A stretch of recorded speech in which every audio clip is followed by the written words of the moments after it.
What happened? Jazz asked. Medicine cabinets are dangerous, Howie said. Those doors, man, they'll just spring on you like a ninja. Mark my words, be careful in your bathroom or you could end up like me. What would it be like to go through life so fragile, Jazz wondered. He was glad he would never know, but he also worried that someday Howie's sense of humor would run out, or at least prove not broad enough to cover an ever-growing roster of bruises, abrasions, and contusions.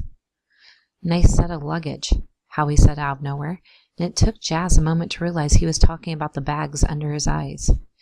Yeah, didn't sleep much, he told Howie about G. Williams' late-night visit and the revelation that there was definitely a serial killer at work.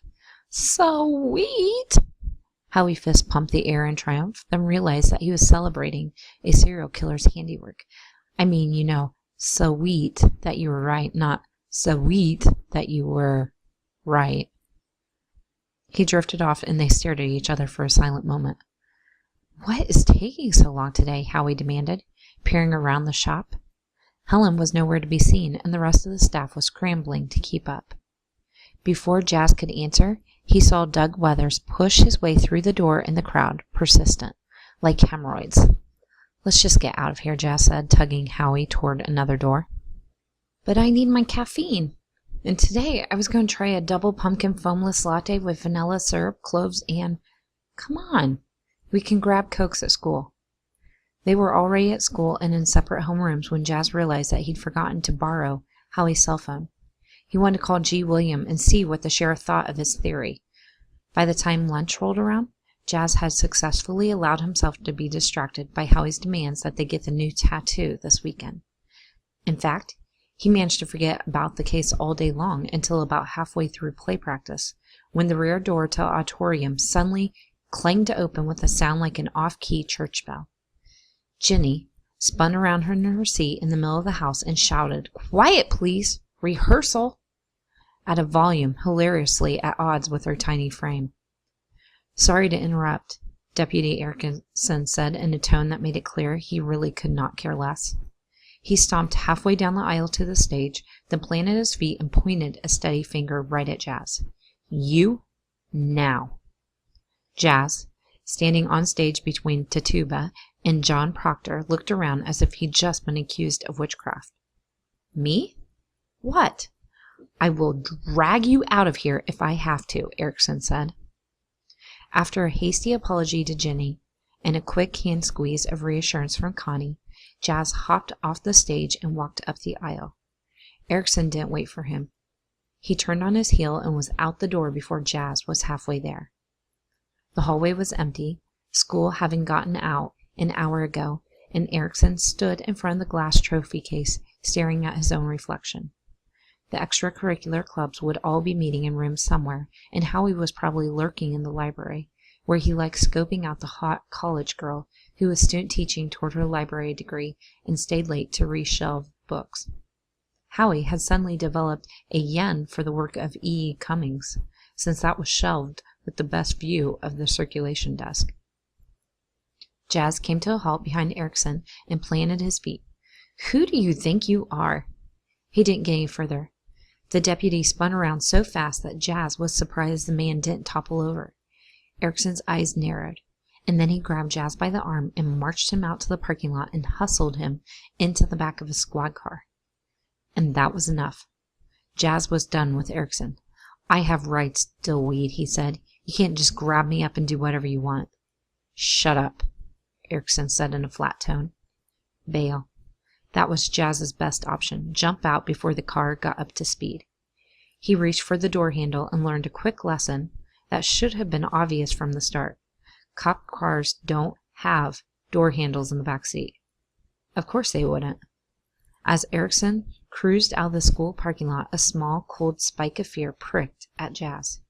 He was trapped. Erickson was armed and in control of the car. He could take Jazz anywhere, do anything.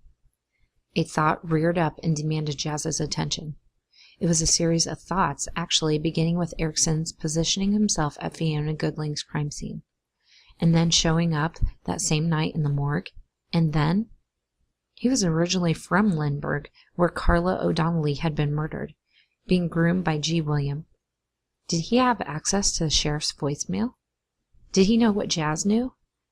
The suppositions he'd made?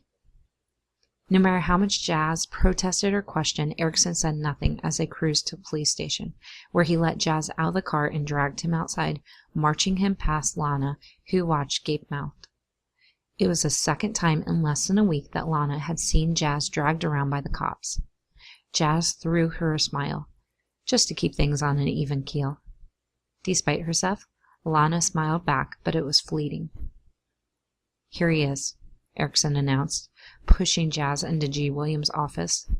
The sheriff was on the phone, nodding and grunting occasionally. He shooed Erickson out with a curt wave of his hand. Jazz allowed himself to enjoy the wounded, angry expression on the deputy's face. Erickson slammed the door on his way out, so hard that the framed pictures on the walls rattled. G. Williams seemed not to notice. "Sit down," he told Jazz once he was off the phone. "No." Jazz stood his ground, arms crossed over his chest. "What's going on here? You can't just kidnap me from school and then—" "What the hell are you up to, Jazz?" G. William hissed. "What kind of sick game are you playing?" "Game? I'm not playing any kind of—" G. William whipped out his smartphone and fiddled with it for a moment. Then Jazz heard his own voice. "G. William, hey, it's Jazz. I figured it out. There will be more victims. Here's what I know about the next one.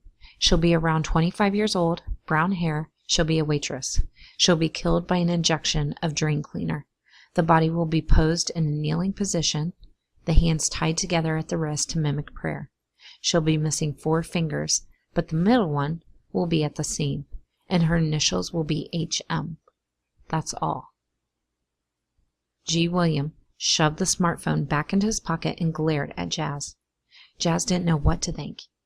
He hadn't expected the sheriff to get so upset about a stupid voicemail. "I'm sorry, G. William. I guess I wasn't thinking—" The sheriff pointed to a chair. This time Jazz sat. A moment later, G. William threw a folder at him. "Explain," he said, biting into the word like it was a worm he'd found in his apple. Jazz's hands were trembling and he could barely get the folder turned around in his lap. The file tab read, "Meyerson, Helen." His throat went impossibly tight. "Helen Meyerson," G. William said, saving Jazz the trouble of opening the file. "Age 25, works over at the coffee shop as a waitress. You've probably sat at her table before, Jazz, you and your friends. Brown hair. Found her this morning over in the old abandoned barn on the west side. You know it?" He didn't wait for an answer. "Sure you do." "'Cause of death? Well, we're still waiting for the labs back, but it sure looked like a heart attack to me. And there was a needle and a bottle of Drano on a table near the body, just in case we didn't get it on the first try. The body that, guess what, was posed like she was praying." "So, Jazz," G. William sat on the edge of his desk and leaned into Jazz's face, "you got anything you want to tell me?" Oh my God, I was right. Jazz was too shocked to say anything for a moment, and then he wondered if G. William would take his silence for guilt. "I didn't do this," he blurted out. "It wasn't me." G. William's expression shifted from anger to cunning curiosity. "Why would you say that? I didn't accuse you of being part of it." Even before getting caught, Billy had been questioned by the police numerous times in connection with his crimes, always as a witness or passerby. Billy had enjoyed those times, seeing the inner workings of the investigation against him, and had always cooperated as long as it didn't involve the truth. One thing he had drummed into Jazz's head: don't ever tell the cops more than what they ask for. Never, ever, ever. Jazz had broken that rule. "It wasn't me," he said again, dug deep into a hole and not sure how to get out. He had what was called guilty knowledge. He knew things that only the killer or an eyewitness would know, and he had to explain how he knew those things, or else the cops would think he was the killer. And Jazz couldn't really blame them. How much of a leap was it to think that the son of the world's most notorious serial killer would someday snap? "You got something to say? Now's the time for it," G. Williams said, shifting his bulk on the desk. "It's just me and you in here. We can figure this out together, or I can figure it out on my own." No longer was G. William the shaky, overstressed, pathetic figure from the night before. He was confident, sure. He was the man who'd puzzled out Billy Dent's last 2 murders and then bearded Dent in his own home. Jas flashed to the first time he'd seen G. William, to the image burned irrevocably into the backs of his eyelids. The sheriff bursting into the rumpus room, the impossibly huge hand cannon pointed Jas's way. "Drop it. Drop all of it. I swear to Christ I'll shoot you." "It's not me," Jas said again. "It's my dad." "It's Billy."